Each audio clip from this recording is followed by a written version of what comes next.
Hello peeps, welcome back to Techill. So today our topic is automated machine learning, also known as AutoML. So before going into AutoML and its advantages, let's first see what is lacking back in machine learning. So machine learning was introduced to automate things that are done daily on daily basis and to improve the efficiency and to reduce the manual process basically. But then machine learning comes with a cost, like we have to understand the algorithms in depth to use them, and we have to prepare the data, which is a big process. There are different pre-processing steps and collecting data from different sources and pipelining them such that model works accurately. There is a lot of process that goes in the background. So machine learning is a bit complex for a new person to learn, and there is a lot of statistics and mathematics involved in the back, which has to be keenly observed to understand, and have to improve the performance of the model highly depends on it. For example, if we take deep neural networks, which is one of the most used technique these days in different domains like medical field or in finance or to predict stocks and many things, we are using deep neural networks these days. So to obtain a good performance, one has to choose different parameters like choosing the right neural architecture. Whereas there are different architectures, like we have single layer, multi-layer, feed forward, feedback, and back propagation. There are different architectures, and depending on our problem statement, we have to understand how the data has to move through the activation functions and then decide the architecture, a number of hidden layers, the bias value. So there is a lot that we have to choose, like the hyperparameters, the learning rate, the weights and biases. And coming to training procedures of a model, if it's a classification model, we have large variety of choices to choose the algorithm. So depending on the data values that we have, the features we have, like some algorithms may be sensitive to large amount of data, some may not work on multi-class, or some are not they don't work for categorical data. So depending on our data, we ourselves have to choose and take the decision that which training algorithm will work better according to our data. So all these decisions are taken manually, so we need an expert to do all this. And also, like the whole procedure, right from pipelining the data till we build the model and test it, there is like it is different from one application to other application. For example, like you have spent 3 to 4 months to develop a model, machine learning model, understanding the data and everything. So you took 2 to 3 months to develop a model. Then this is only subjective to your application. For example, you're working on breast cancer data set or something like that. So this model is only applicable for that data set. This cannot be used in some other domain like finance for predicting the stock markets or something like that. So it varies highly from one application to other application. So every time the person has to start from the very starting point and do the whole process again and again. And this becomes very tedious for the analysts because they have to invest a large amount of time, because they don't actually know which process or which algorithm will work best for the data. So they have to do a trial and error process and finally decide the values like hyperparameters and all. After trial and error, they can take a particular decision. So it takes a lot of time actually.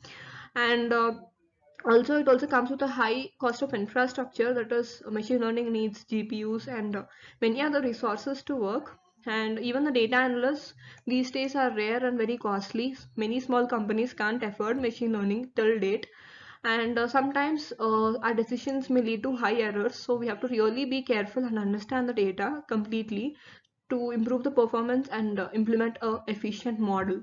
So this is all the drawbacks and whatever problems we have while using machine learning. So basically a newbie cannot actually get a model which is like outperforming. So that is the reason that AutoML has come into picture, which is nothing but we are trying to automate the process of ML, that is machine learning. So all the decisions that we discussed before are actually taken by the platform itself, that is AutoML platform.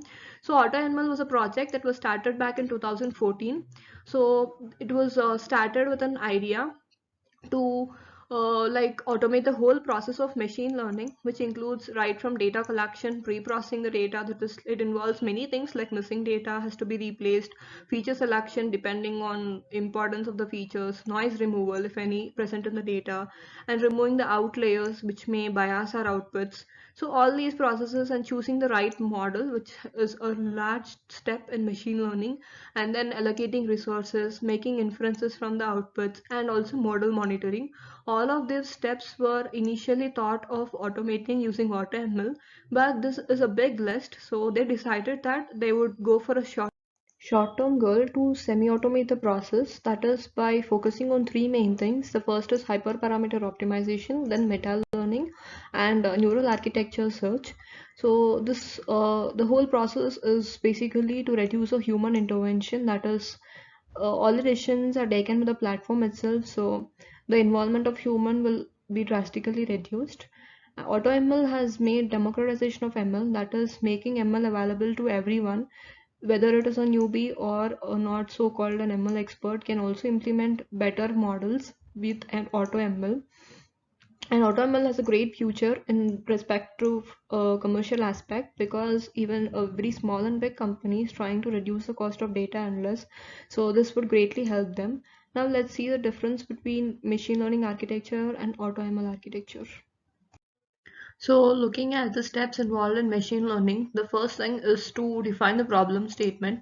That is to identify a particular problem in any of the domains that we want to solve using machine learning. And while choosing a problem statement, we have to check the scope of the problem. We have to check how really it is possible with the resources that we have. And we have to collect all the details and requirements properly. Then we have to gather data. So gathering data is one of the biggest steps, because data will be available in different sources and in different formats. So integrating them into a single source will take a lot of time, and also we have to check for inconsistencies. For example, if we take date as an example, some people store it as date, month, and year, and some might store it as month, date, and year.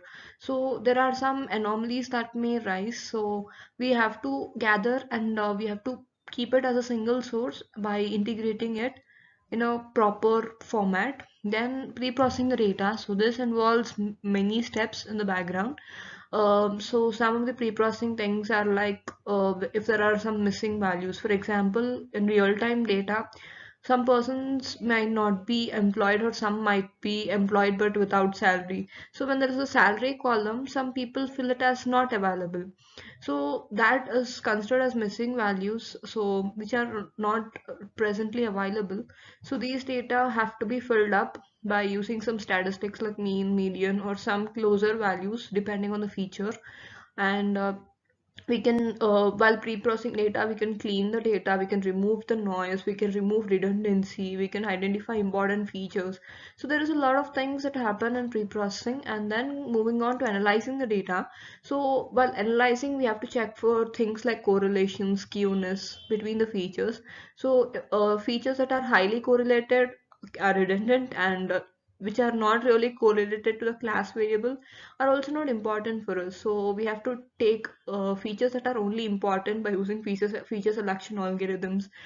Depending on type of problem, we have to analyze the data properly and then move on to preparing the data. That is, see, when the data is completely cleaned up and everything is ready, there might be columns or features which might cause problems. Like if there is a column with categorical data, you have to replace it with numbers by hot encoding. So we have to prepare the data so that our algorithm won't get biased. For example, if there are big values, we have to normalize them, getting them to a range between 0 to 1. So we have to prepare the data such that our model will work very efficiently. Next, we have to evaluate the model. So once we train the model, build the model, then we have to evaluate the model by testing it. So here we can, again, after evaluating, we can take future steps like we reducing more features, or taking some other features into consideration. So then we have to tune the model. Tune in the sense, there are some parameters which we can choose by our choice. We can change the values of that, which are also called as hyperparameters. So those can be tuned so that to improve the performance. We can cross validate. So that's how we can tune our model and improve the performance, and then you can give new input samples and then get your outputs. So AutoML is no different from machine learning, but it makes our work easy. Actually, machine learning was introduced to reduce the manual work and make things efficient and accurate. And AutoML model has come up with an approach where the user only has to input the data, and all the choosing of models, pre-processing, everything is being handled inside the framework, and only the predictions or outputs are given out. So the middle part, all those steps are like a black box for the user. He doesn't actually need the knowledge to use AutoML. So even a newbie and not a really expert ML expert can even use AutoML and build the best models. So that is the advantage of AutoML. But then it is better to learn from scratch. So before using AutoML, we have to have better knowledge about machine learning models and how they actually work using the mathematical representations. So this figure shows the difference between ML and AutoML. Here, ML without AutoML, the whole process has to be done manually by the data analyst, and the score obtained is same as with AutoML. And here, the whole process is done by the platform. All the decisions being taken and everything is taken care by the platform itself. Thank you. Please subscribe to my channel for further updates and hit the bell icon. Thank you.